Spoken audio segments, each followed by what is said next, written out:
കൃഷ്ണ കൃഷ്ണ ഇയാൾക്ക് അമ്മയും പെങ്ങളൊന്നുമില്ല.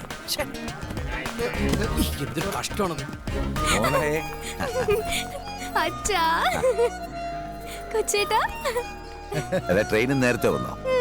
നിങ്ങൾ ലേറ്റ് ആയത്.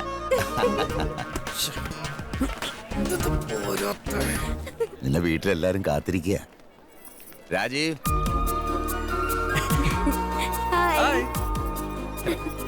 നീ ഇവളെയും കൊണ്ട് വേഗം വീട്ടിലേക്ക് ചെല്ലേ. ശ്രീരാമക്ഷേത്രത്തിലെ ഉത്സവം എടുക്കാറായില്ലേ? ഇന്ന് അവിടെ ഒരു മീറ്റിംഗ് ഉണ്ട്. ഏത് നേരത്തെ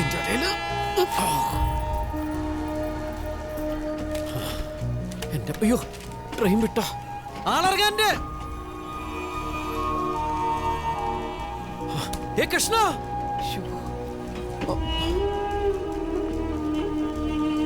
ഈശ്വര ട്രെയിൻ വിട്ടല്ലോ.